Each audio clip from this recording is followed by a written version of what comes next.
All right, I hope everyone had a fantastic 4th of July. I did. It was fun. I want to go over Friday's trades. I even did, yes, I traded during last week. Last week I thought would could be kind of mushy. Friday was actually a really good day.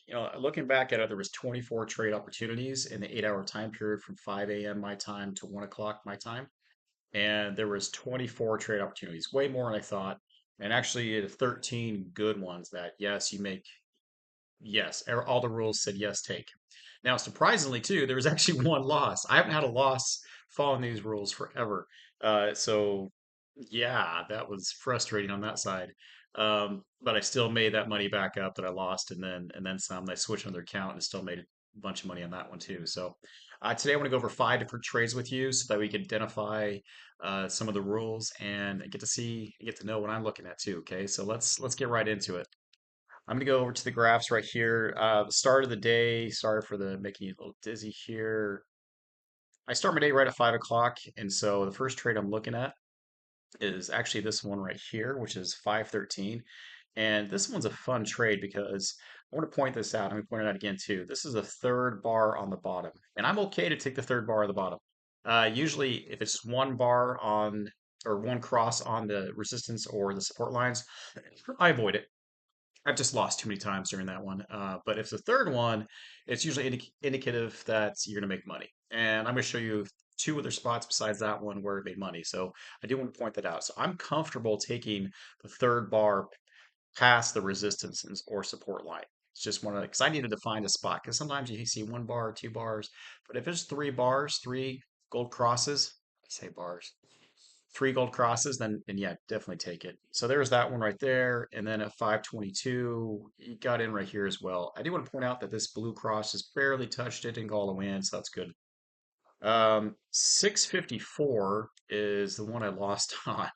And I've been looking at this left side, right side, upside down. It touched you here.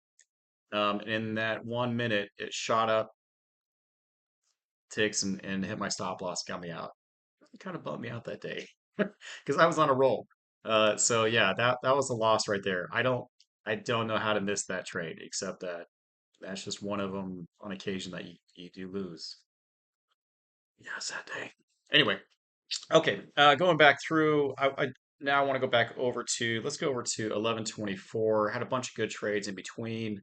That yes, this one for example, this broke rules. I didn't take this trade because look how many bars there were. This just got mushy, and there's definitely a consolidation of price right through here. So I didn't take this trade here at 720. Uh, and then just other little ones here. This one was a good one, a three trade, 3 bars, boom, boom, boom. Take that one all day long. Um, Oh, here's one I want to point out I do not take. So do you see a little blue cross right there? See if I can zoom in the middle with this guy. That little blue cross. See the blue cross is in the middle of that bar? Can I make it bigger? Bigger, bigger, bigger? Yeah, right there. Okay, so that spot right there.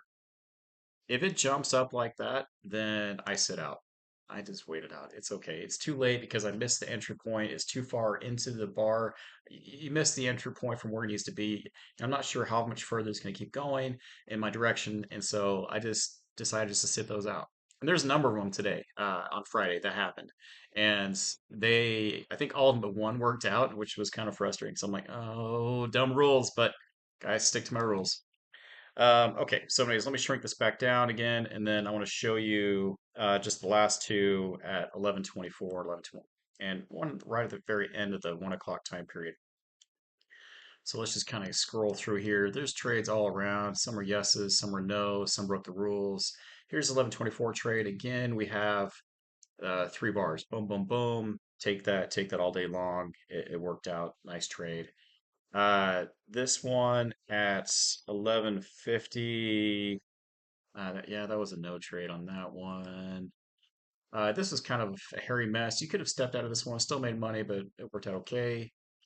And then this was one I was talking about before. Do you see a little blue cross right there? That's blue cross. Yes, it did work, but I didn't take that trade. Now, this is the trade that I'm going to point out, and this is at 1 o'clock. At 1 o'clock, it's the end of the trading day for, because this is West Coast time. So it's 1, 2, 3, 4. And so it's just about the close of the session, and there's usually a ton of activity, and it's sometimes pretty volatile. So if you make a trade, you can be right and wrong at the same time, and it'll just get you out. So this one did work, but I don't like trading this close to 1 o'clock just because there's a lot of volatility. So if you watch the charts pretty consistently and notice that too, then unless you're planning for it and have a strategy for it, I just avoid it. Anyways, that's all I got for you today. Just wanted to point those out, particularly where those crosses stop. And if it's a three crosses after the resistance support line, then yeah, go ahead and take that one. All right, guys, I'll see you next time. Say your prayers. Make it a great day.